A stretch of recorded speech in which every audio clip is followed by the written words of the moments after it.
ओम शांति। 9 मई 2026 की मुरली है।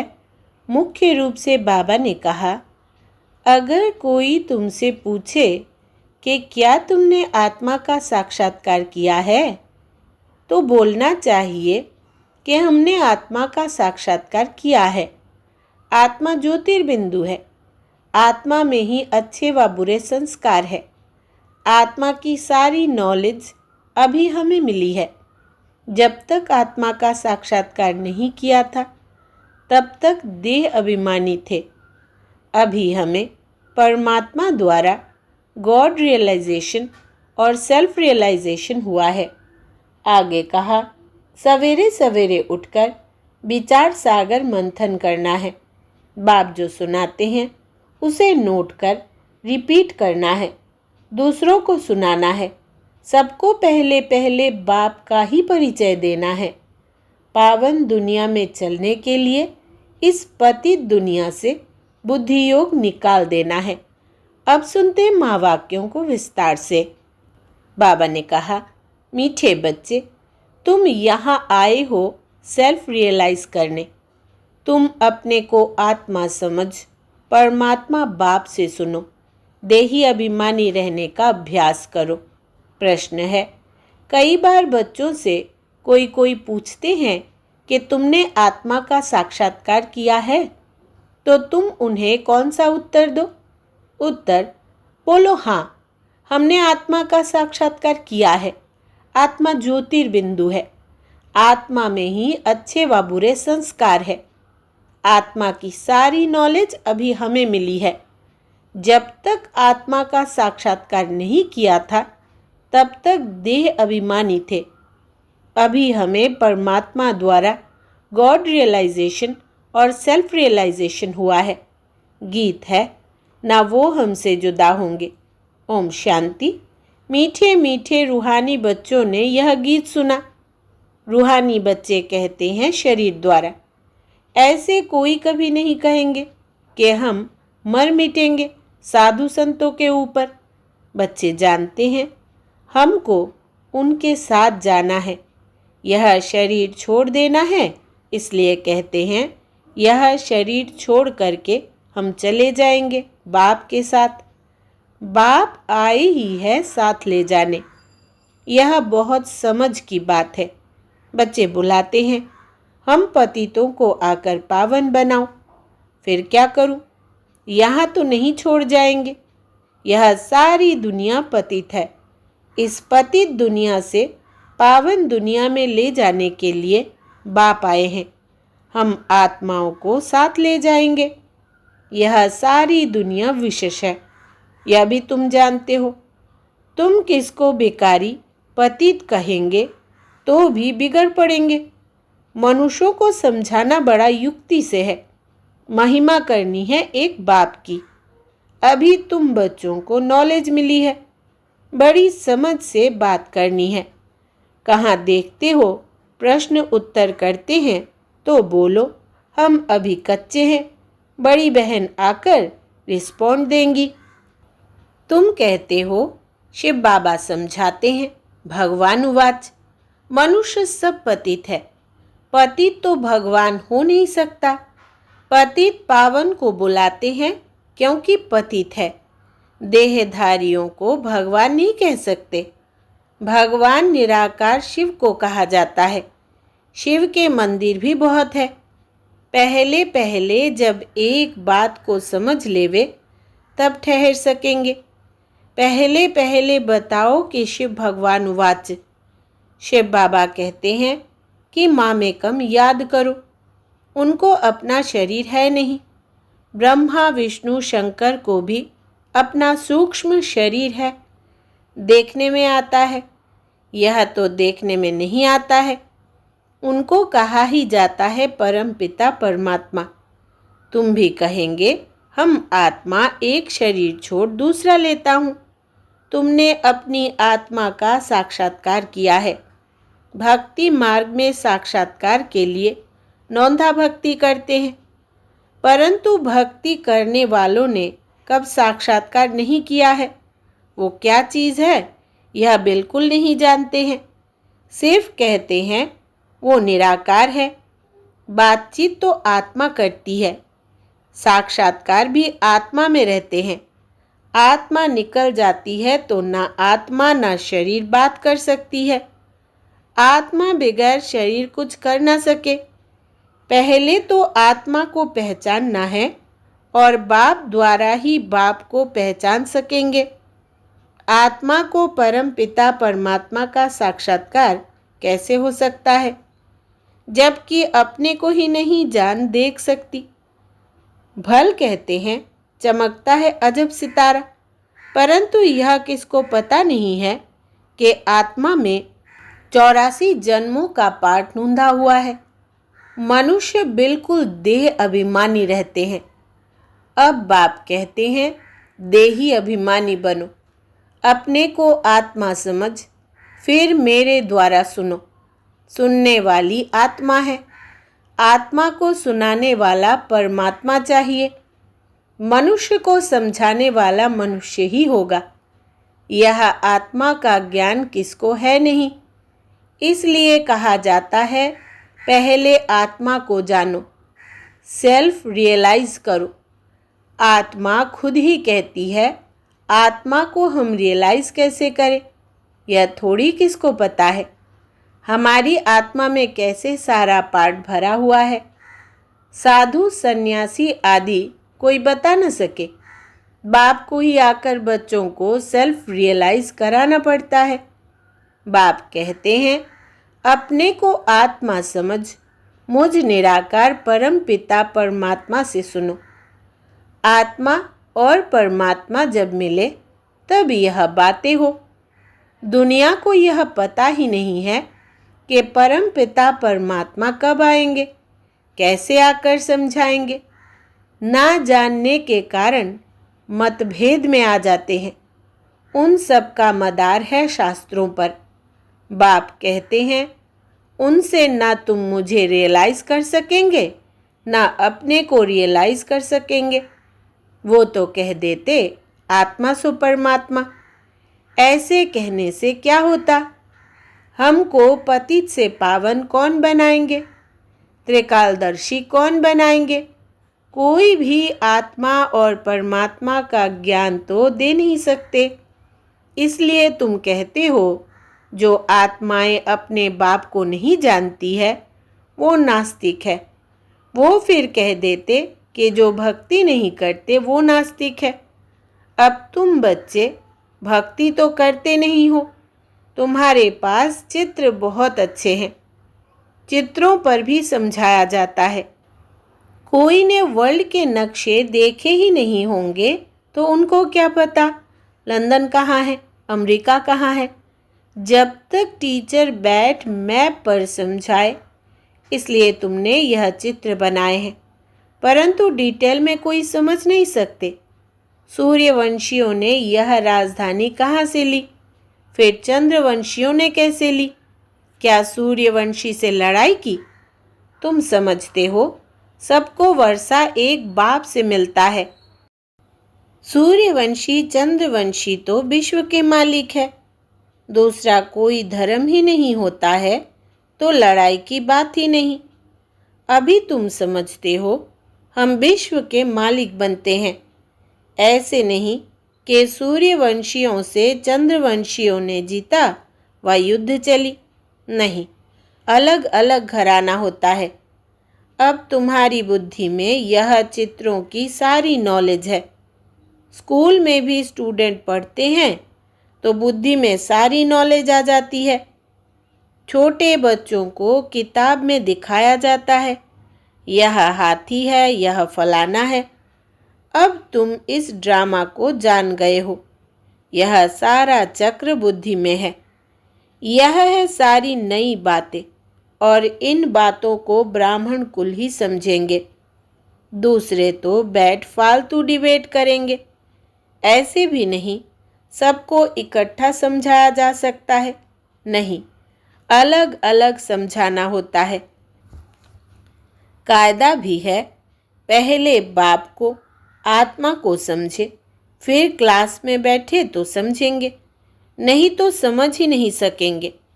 संशय उठाते ही रहेंगे। तुमको समझाना है भगवान एक ही है, वो ऊंच ते ऊंच है। देवताओं को भी भगवान नहीं कह सकते। आत्मा का भी ज्ञान अब तुमको मिला है। कर्म का फल आत्मा ही भोगती है। संस्कार आत्मा में ही रहते हैं। आत्मा सुनती है इन ऑर्गन्स द्वारा। भगवान बाप एक है, वर्षा उनसे मिलता है। बाबा ने समझाया है, तुम अपने को आत्मा निश्चय करो और बाप से बुद्धि योग लगाओ। जन्म जन्मांतर भक्ति करते आए हो। हनुमान के भी पुजारी होंगे तो हनुमान को याद करेंगे, व श्री कृष्ण के पुजारी होंगे तो श्री कृष्ण को याद करेंगे। अभी तुमको समझाया जाता है तुम आत्मा हो, तुम्हारा परम पिता परमात्मा है। उनको याद करने से ही बाप का वर्षा मिलेगा। जो बाप है स्वर्ग का रचयिता, तो ज़रूर हम स्वर्ग में होने चाहिए। भारत स्वर्ग था, अभी तो स्वर्ग है नहीं जो राजाई हो। नर्क में तो रावण की राजाई है। हमारी राजधानी कैसे चली, फिर नीचे उतरे, कुछ भी नहीं जानते। अभी तुम जानते हो पुनर्जन्म लेते लेते हमको नीचे उतरना ही है। अब फिर बाप कहते हैं मुझे याद करो तो तुम पावन बनेंगे, स्वर्ग का वर्षा मिलेगा। हम बाप के बनते हैं तो बाप का वर्षा मिलता है। परंतु जब तक तमो प्रधान से सतो प्रधान ना बने, योग से पावन ना बने, तब तक वर्षा मिल न सके।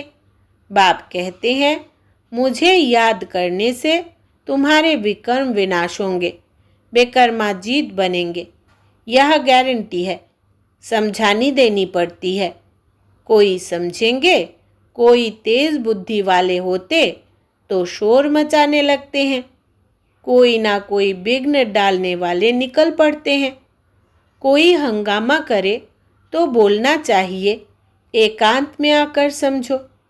यहाँ का कायदा है 7 रोज भट्टी में रहकर समझना, क्योंकि यह ज्ञान नया होने के कारण मनुष्य मूंझते हैं। कोई भी पहले नया सेंटर खुलता है तो उसमें होशियार होने चाहिए जो सबको समझा सके। भगवान तो सबका एक है, सब आत्माएं भाई भाई है। परमात्मा सबका बाप है। पुकारते हैं पतित पावन आओ, तो ज़रूर वो पावन है। वो कभी पतित होते नहीं। बाप ही आकर पतितों को पावन बनाएंगे। सतयुग में सब है पावन, कलयुग में सब है पतित। पतित बहुत होते हैं, पावन थोड़े होते हैं। सतयुग में सब तो नहीं जाएंगे। जो पतित से पावन बनते हैं वही पावन दुनिया में जाते हैं। बाकी सब निर्वाण दुनिया में चले जाएंगे। यह भी जानते हैं सारी दुनिया आकर मत नहीं लेगी। यह मुश्किल है जो तुम सारी दुनिया को मत दो। अभी सबकी कयामत का समय है, विनाश सबका होना है। समझाने की बड़ी युक्ति चाहिए। जो शांति से बैठ सुने, डिस्टर्बेंस ना करे। पहले पहले तो बाप का परिचय देना है। शिव बाबा ही पतित पावन ठहरा, वही समझाते हैं। गीता में भी अक्षर मशहूर है। पतित पावन बाप ही कहते हैं कि मुझे याद करो तो तुम्हारे विकर्म विनाश होंगे। गीता से ही यह अक्षर ताल्लुक रखते हैं। शिव बाबा ने कहा है मुझे याद करो, मैं सर्वशक्तिमान पतित पावन हूँ। गीता ज्ञान दाता, ज्ञान का सागर हूँ। गीता के अक्षर तो है ना, सिर्फ वो कहते हैं श्री कृष्ण भगवान उवाच, तुम कहते हो शिव भगवान उवाच। भगवान निराकार है, वो कभी पुनर्जन्म में नहीं आते हैं। अलौकिक दिव्य जन्म लेते हैं। खुद ही समझाते हैं मैं साधारण बूढ़े तन में आता हूँ, जिसको ही भागीरथ कहते हैं। ब्रह्मा द्वारा ही रचना रचते हैं तो मनुष्य का नाम ब्रह्मा रखा जाता है। व्यक्त ब्रह्मा से फिर पावन अव्यक्त फरिश्ता बन जाते हैं। बाप आते ही है पतितों को पावन बनाने, तो ज़रूर फिर पतित दुनिया पतित शरीर में आएंगे। यह है डिटेल की समझानी। पहले तो समझाना चाहिए। भगवान कहते हैं कि कल्प पहले मुआफिक मुझे याद करो तो तुम्हारे विकर्म विनाश होंगे, पतित से पावन बनो। गाते भी है, हे पतित पावन आओ। गंगा तो है ही, तुम पुकारते हो तो ज़रूर कहाँ से आएंगे। पतित पावन आते हैं पतित से पावन बनाने का पाठ बजाने। बाप कहते हैं तुम पावन थे, फिर तुम्हारे में खाद पड़ी है, वो योग बल से ही निकलेगी। तुम पवित्र बन जाएंगे, फिर पावन दुनिया में ही आएंगे। पतित दुनिया का विनाश हो जाएगा। जो समझाया जाता है उसे अच्छी रीति से धारण करना है। हम तो सिर्फ ऊंचते ऊंच बाप की महिमा करते हैं। बेहद का बाप समझाते हैं तुम 84 जन्मों का पाठ बजाते बजाते कितने पतित बने हो। पहले पावन थे, अब पतित बने हो। फिर याद की यात्रा पर रहने से तुम पावन बन जाएंगे। भक्ति मार्ग से तुम सीढ़ी नीचे उतरते ही आए हो। यह तो बिल्कुल ही सहज बात है। यह तो बच्चों की बुद्धि में बैठना चाहिए। सवेरे उठकर विचार सागर मंथन करना चाहिए। फिर जो भी आए उनको समझाना है। मुरली की मुख्य पॉइंट्स नोट कर देनी चाहिए, फिर रिपीट करनी चाहिए तो दिल पर पक्का हो जाए। पहली मुख्य बात है बाप को याद करना। बाप ही कहते हैं मन मना भव, मुझे याद करो तो विकर्म विनाश होंगे। अब करो ना करो तुम्हारी मर्जी। बाप का फरमान तो मिला हुआ है। पावन दुनिया में चलना है तो फिर पतित दुनिया में बुद्धि का योग नहीं जाना चाहिए। बेकार में नहीं जाना है। समझानी तो बहुत मिलती रहती है। अच्छा, मीठे मीठे सिकिलदे बच्चों प्रति माता पिता बाप दादा का याद प्यार और गुड मॉर्निंग। रूहानी बाप की रूहानी बच्चों को नमस्ते। हम रूहानी बच्चों की रूहानी माता पिता बाप दादा को याद प्यार, गुड मॉर्निंग और नमस्ते बाबा नमस्ते। धारणा के लिए मुख्य सार। पहला, सवेरे सवेरे उठकर विचार सागर मंथन करना है। बाप जो सुनाते हैं उसे नोट कर रिपीट करना है। दूसरों को सुनाना है। सबको पहले पहले बाप का ही परिचय देना है। दूसरा है, पावन दुनिया में चलने के लिए इस पतित दुनिया से बुद्धि योग निकाल देना है। वरदान है, नंबर 1 बिजनेसमैन बन, एक एक सेकंड व संकल्प में कमाई जमा करने वाले पदमपति भव। विस्तार है, नंबर 1 बिजनेसमैन वो है जो स्वयं को बिजी रखने का तरीका जानता है। बिजनेसमैन अर्थात जिसका एक संकल्प भी व्यर्थ ना जाए, हर संकल्प में कमाई हो। जैसे वो बिजनेसमैन एक एक पैसे को कार्य में लगाकर पदम गुणा बना देते हैं, ऐसे आप भी एक एक सेकंड व संकल्प कमाई करके दिखाओ, तब पदमपति बनेंगे। इससे बुद्धि का भटकना बंद हो जाएगा और व्यर्थ संकल्पों की कंप्लेन भी समाप्त हो जाएगी। स्लोगन है, जो मंगता है वो खुशी के खजाने से संपन्न नहीं हो सकता। जो मंगता है वो खुशी के खजाने से संपन्न नहीं हो सकता। ये अव्यक्त इशारे सदा अचल अडोल एक रस स्थिति का अनुभव करो। सदा मास्टर सर्वशक्तिवान की सीट पर सेट रहने वाले ही अचल अडोल रहते हैं। बाप दादा कहते हैं, बच्चे, शरीर भी चला जाए लेकिन आपकी खुशी नहीं जाए। पैसा तो उसके आगे कुछ भी नहीं है। जिसके पास खुशी का खजाना है उसके आगे कोई बड़ी बात नहीं। और सदा सहयोगी सेवाधारी बच्चों के साथ बाप दादा रहते हैं, इसलिए घबराने की कोई बात नहीं है। अच्छा, ओम शांति।